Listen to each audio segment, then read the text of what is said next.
Hello everyone, welcome to ప్రవీస్ kitchen. ఈరోజు మనం వంకాయ ఉప్పు చేపల కూరని ఎలా ప్రిపేర్ చేసుకోవాలో చూద్దాం. ఒక బౌల్లో అరకప్పు గోరువెచ్చటి నీళ్ళని వేసి అందులోకి ఒక 9 నుంచి 10 వరకు ఉప్పు చేప ముక్కల్ని వేసుకోవాలి. చేప ముక్కల్ని ఇలా వాటర్లో నానబెట్టడం వల్ల ఉప్పు చేపల్లో ఉండే ఎక్సెస్ సాల్ట్ రిమూవ్ అవుతుంది.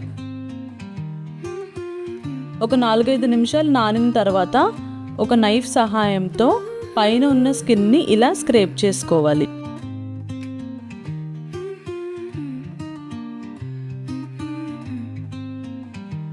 ఈ స్కిన్ చాలా ఈజీగా వచ్చేస్తుందండి, గట్టిగా గీకాల్సిన పని లేదు. ఇలా అన్ని చేప ముక్కల మీద ఉన్న స్కిన్ని రిమూవ్ చేసి వాటర్ లేకుండా తీసుకోవాలి.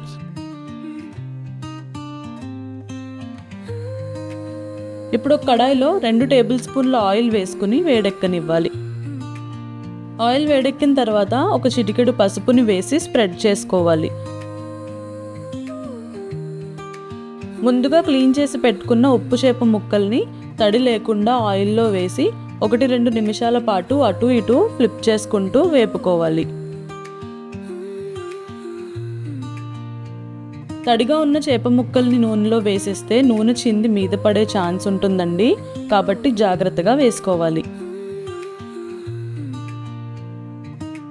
ఇలా ఫ్రై చేసుకున్న చేప ముక్కల్ని ఒక బౌల్లోకి కలెక్ట్ చేసుకుని పక్కనుంచుకోవాలి. ఇప్పుడు అదే కడాయిలో సన్నగా తరిగి పెట్టుకున్న 2 మీడియం సైజ్ ఉల్లిపాయ ముక్కల్ని 2 పచ్చిమిర్చి ముక్కల్ని వేసి కలుపుకోవాలి.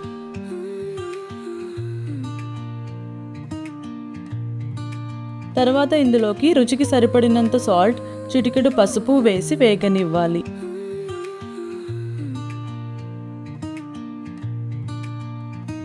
ఉల్లిపాయ ముక్కలు వేగే గ్యాప్లో మనం టొమాటోస్ని చాప్ చేసుకుందాం. నేను ఇక్కడ 2 మీడియం సైజ్ టొమాటోస్ని తీసుకున్నానండి. ఇక్కడ చూపిస్తున్నట్టుగా చిన్న ముక్కలుగా కట్ చేసుకోవాలి. ఈ కర్రీకి నాటు టొమాటోలు అయితే టేస్ట్ బాగుంటుంది. ఉల్లిపాయ ముక్కలు వేగాక చాప్ చేసుకున్న టొమాటో ముక్కల్ని వేసుకుని కుక్ చేయాలి.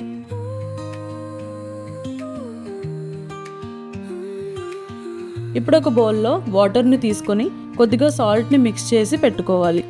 1/2 కిలో వంకాయల్ని తీసుకొని 4 ముక్కలుగా కట్ చేసి సాల్ట్ వాటర్లో వేసుకోవాలి.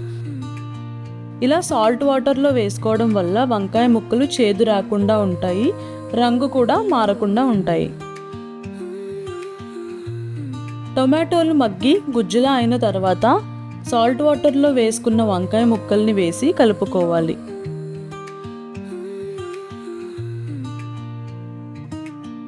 ఇప్పుడు మూత పెట్టి 4-5 నిమిషాల పాటు మగ్గనివ్వాలి.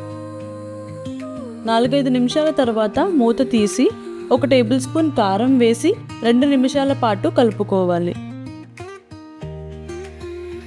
కారం పచ్చివాసన పోయిన తర్వాత అరకప్పు నీళ్ళని వేసి నీళ్లు కాస్త మరిగాక ముందుగా ఫ్రై చేసి పెట్టుకున్న ఉప్పు చేప ముక్కల్ని వేసుకోవాలి.